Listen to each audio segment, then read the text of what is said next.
Àwọn aṣòfin Èkó wọ́gilé 17 nínú kọmíṣánná Sanwó-Olú. Àwọn aṣòfin ìpínlẹ̀ Èkó ti fòǹtẹ̀jọ 22 nínú àwọn orúkọ 39 tí gómìnà ìpínlẹ̀ Èkó Babájídé Olúṣọlá Sanwó-Olú fi ṣọwọ́ sí wọn pé òun fẹ́ yan àwọn ẹni ọ̀hún sípò kọmíṣánná tí wọn yóò bá ṣiṣẹ́ ní sáà kejì ìṣàkóso rẹ̀ nípò gómìnà. Wọ́n láwọn 22 náà ni wọ́n wẹ̀ tí wọ́n yán kọ̀ìnkọ̀ìn nígbà táwọn ń ṣàyẹ̀wò wọn. Bẹ́ẹ̀ ni wọ́n wọ́gilé àwọn 17 lára wọn. Wọ́n ní kí Sanwó-Olú pààrọ̀ àwọn eléyìí, wọ́n láwọn ò fọwọ́ sí wọn. Èyí wáyé lásìkò ìjíròrò àwọn aṣòfin ọ̀hún,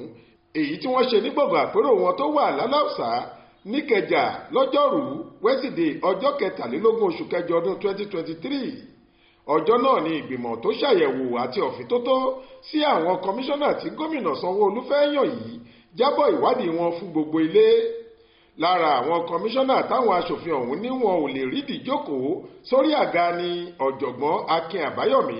tó ṣe kọmíṣánná fétò ìlera fọ́dún 4 ní sáà àkọ́kọ́ ìṣèjọba Sanwó-Olú,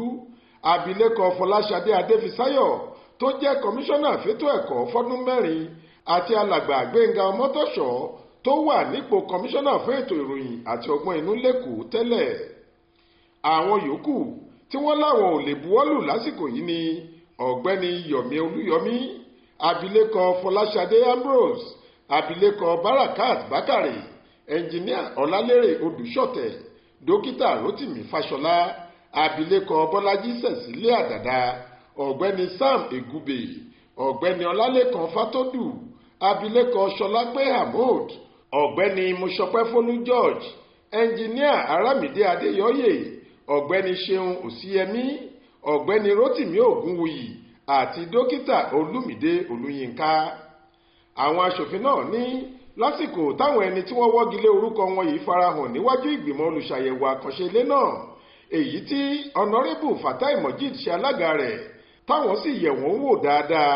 làwọn rí i pé kó wá wọn láwọn ìkùdíẹ̀ káàtó kan tí kò lè mú káwọn buwọ́lù wọn fúnpò tí gómìnà lóun fẹ́ yàn wọ́n sí ọ̀hún.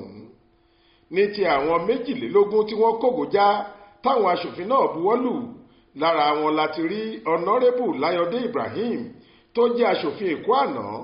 ọ̀gbẹ́ni Jamiu Ali Balógun, ọ̀gbẹ́ni Mọ́bọ́lájí Ògúnlẹ́ndé, dókítà Dọlápọ̀ Fáṣàwẹ̀, ọ̀nàrẹ́bù Bọ́lá Olùmẹ̀gbọ́n, ọ̀gbẹ́ni Idris Arẹ́gbẹ́, abilékọ Abisola Ruth Olúsànyà, ọ̀gbẹ́ni Moruf Akíndẹ́rù Fatai, ọ̀gbẹ́ni Káyọ̀dé Bọ́lájí Roberts, ẹnjìníà Abíọ́lá Olówu, abilékọ Tókẹ́ Benson Awóyínká, dókítà Ọrẹolúwa Fíní Awókọ̀yà, ọ̀gbẹ́ni Yakub Adédayọ̀ Alébíoṣù, amòfin àgbà Lawal Pedro, ọ̀gbẹ́ni Túbọ̀sún Aláké, ọ̀gbẹ́ni Gbénga Oyèrìndé,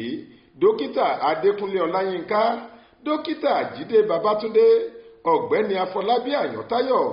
ọ̀gbẹ́ni Tòkunbọ̀ Wahab, ọ̀gbẹ́ni Abdulkabir Ògúngbó àti Ọlákúnlé Rótìmí Akódù. Olórí àwọn aṣòfin ọ̀hún,